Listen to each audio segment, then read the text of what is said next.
Salut tout le monde, salut les voyeurs. Alors, juste cette petite pastille pour vous montrer, je pense que ce que vous savez déjà, hein, voilà, je pense que vous voyez le bandeau. Euh, voilà ce que payent nos TVA. Voilà. Et je dis TVA parce que si je dis impôt, oui, mais tu comprends, il y en a qui paient pas les impôts, blablabla, mon cul sur la commode. Mais la TVA, tout le monde la paye, hein, d'où qu'il soit, quoi qu'il fasse. Donc voilà, vous voyez le bandeau, hein. Poignardé devant un score en pleine journée, donc super. Avec tout le pognon de dingue, comme dirait l'enfaridan chez Fayon, que l'on met dans tout et n'importe quoi. Euh, Niveau sécurité, ne serait-ce qu'élémentaire, hein. Salut la bobouche qui va me traiter de facho, mais je m'en carre le cul. Voilà ce qui se passe. Voilà, je vous mets le truc. La gare, vous allez découvrir les images de cette course-poursuite dans l'établissement scolaire où un garçon mineur, un couteau à la main, en poursuit un autre selon les premières informations. Il est 16 heures quand un garçon âgé de 17 ans se positionne devant les portes du collège. Visiblement, il attend un jeune avec qui il veut régler un compte. L'agresseur pénètre dans le collège à la recherche de sa victime. Il lui court après. Il était habillé tout en noir, comme on peut le voir sur ces images. Les policiers sont intervenus très rapidement, indique la procureure, et l'agresseur est parvenu à quitter les lieux. Vous le voyez partir en courant. Mais un collégien de 13 ans, entre-temps, a été blessé au couteau au dos sans que son pronostic vital ne soit engagé. Il a été évacué par les pompiers. Quant à l'agresseur, il a finalement été arrêté 1 heure plus tard et placé en garde à vue. On ne connaît pas dans les médias les raisons de cette agression, mais nous allons y revenir bien évidemment dès le début de cette émission.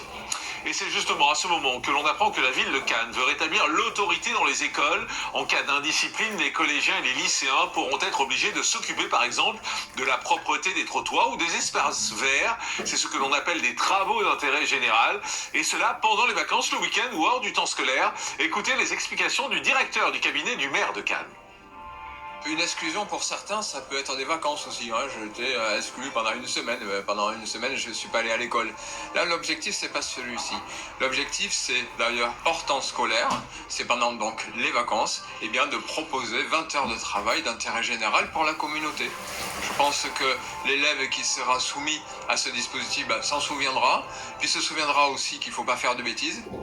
À Paris, porte de la Chapelle, un vendeur à la sauvette est entre la vie et la mort après avoir été poignardé devant un square où se trouvent en temps normal des mères de famille avec leurs enfants, une violence quasi quotidienne à laquelle se sont habitués les riverains qui ont appris à vivre avec ces gens et ils ont changé leurs habitudes pour se protéger.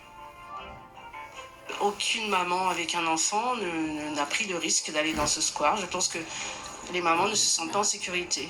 C'est un choc et je ne comprends pas qu'il n'y ait pas plus de surveillance du trafic, parce que tout vient de là. Hein, s'il y a des règlements de compte, c'est parce que chacun défend son territoire. C'est du deal de cigarettes essentiellement, mais c'est quand même du deal. De devoir se balader avec une bombe lacrymo, de faire attention à chaque fois en rentrant et en sortant.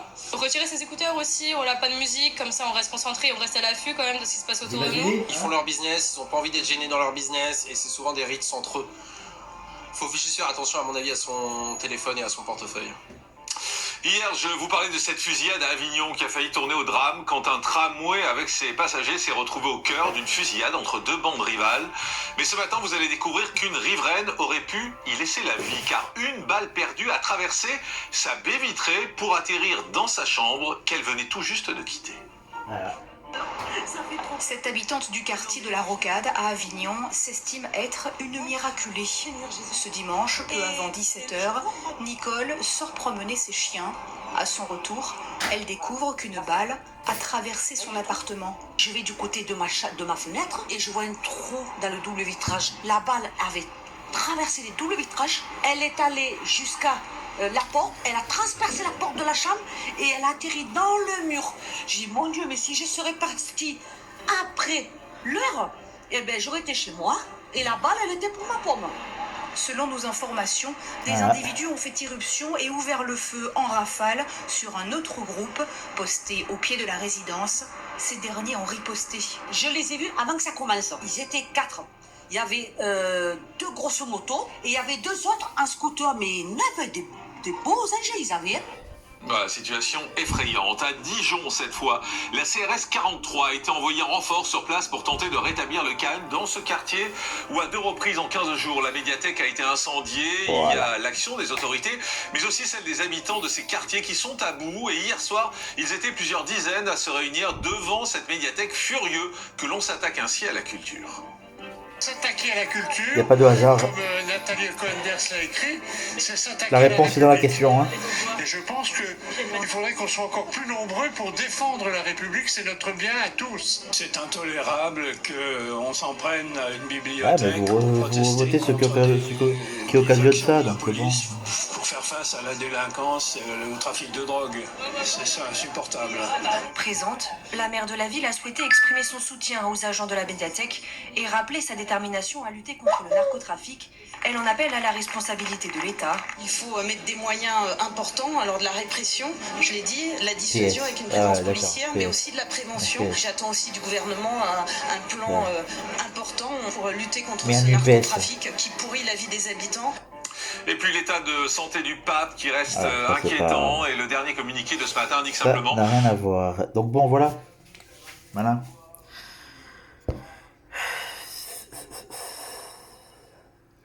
La TVA, tout le monde la paye. Donc dites-vous que quoi que vous consommiez, quoi que vous payez pour